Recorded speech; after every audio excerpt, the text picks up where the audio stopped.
Hi, I'm Jeffrey Barkdull, a neurodivergent Zoom user who has high functioning autism.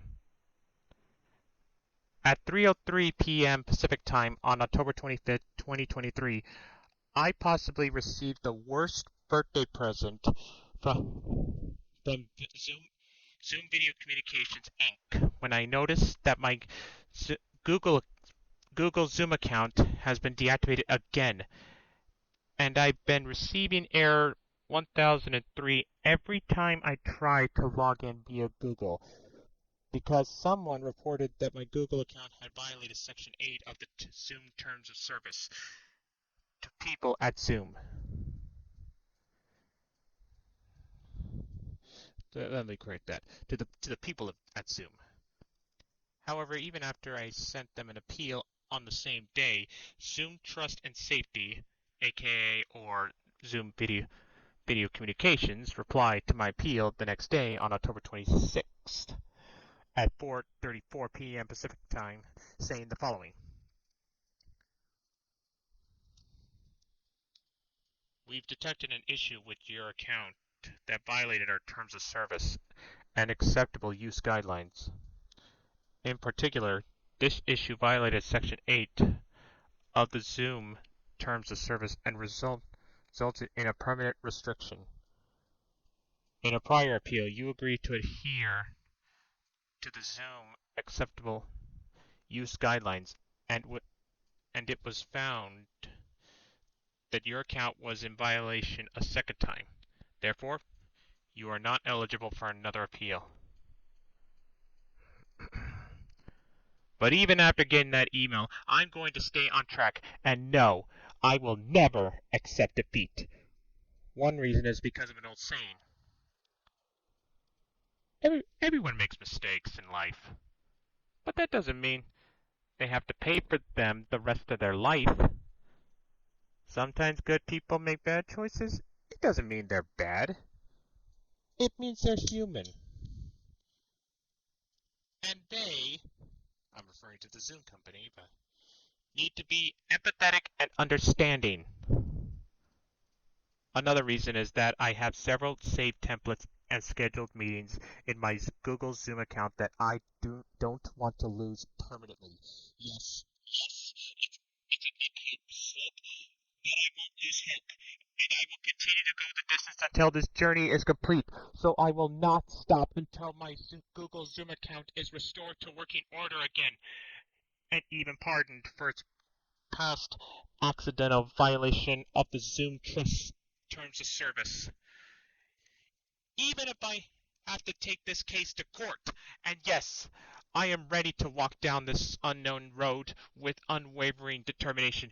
Even though the path may curve, twisting and turning, I'm ready to embrace whatever fate has in store for me. Because I know that deep down within me, that it will ultimately guide me to getting this issue ultimately resolved. My journey ahead may take 1,000 years or even a lifetime, but I am resolved to persevere no matter what obstacles lie in my way. I hope that somehow, against all odds, I will see this through to the end, for my determination knows no bounds, and time cannot deter my unwavering commitment to resolving this issue. However, it is true that I didn't read it when creating a Zoom account. But who wouldn't as well? And even if I did read it in the beginning, how do you expect others, including me, to not only remember it all, but also understand it as well? Plus, even if I did understand the terms of service, how do you expect others, including myself, to not only remember it all, but to keep it all that information at the very front of their minds during every Zoom meeting or webinar when they are so preoccupied with listening to the speaker, thinking of questions to ask, typing in the chat box, and remembering to save both the chat box and the transcript from those Zoom meetings or webinars.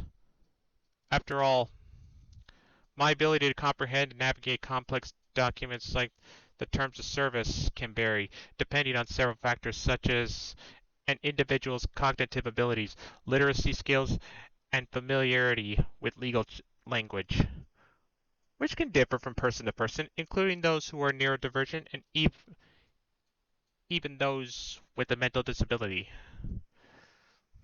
like high functioning autism, for example.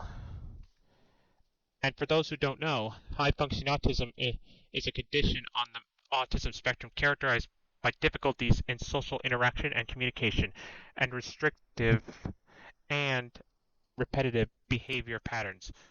So for me, it is hard.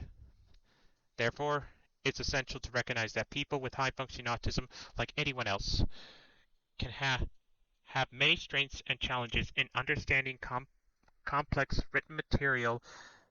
Some individuals with high functioning autism may excel in attention to detail, pattern recognition, and logical thinking, potentially aiding their understanding of the terms of service. However, challenges may arise due to difficulties with social nuances, figurative language, and abstract concepts. The legal language used in terms of service documents can be complex and filled with technical jargon, making it challenging for many people, including those with high functioning autism, to grasp fully.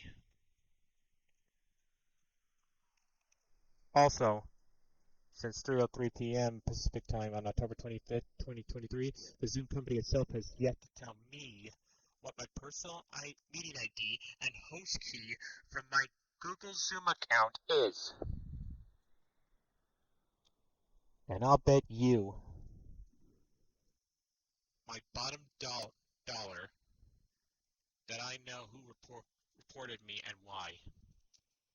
However, I won't say the person's name just in case I'm wrong. But I have read Section 8 of the Zoom Terms of Service that the person who reported me said I violated. Except that after reading Section 8, I can tell you all that I never violated it. At least from my point of view, of course. And that person who said that I violated Section 8 of the Zoom Terms of Service either did it for unjustified reasons, or there's foul play involved. And I could prove it too. Even if I must take both the person who reported me to Zoom and the Zoom company itself to court to show them the evidence that I never violated Section 8 of the Zoom Terms of Service. That's where you come in. Please leave a comment and share your experiences with me so that Zoom Video Communications Inc. can re-enable our Zoom accounts, including my Google Zoom account that were disabled again, and they won't re-enable them no matter how many appeals you send them. Whether it's disabled once, twice, and no matter how many appeals you send to them, they won't reactivate it. That just ain't fair. Because like I said before, everyone makes mistakes in life, but that doesn't mean they have to pay for them the rest of their life. Sometimes good people make bad choices. It doesn't mean they are bad. It means they are human. That's why I'm creating a following to get our Zoom accounts back that were unjustly disabled or disabled because of foul play. So please join join the cause. And a good way to do that is to sign the petition I'm going to leave in the description section down below. All right?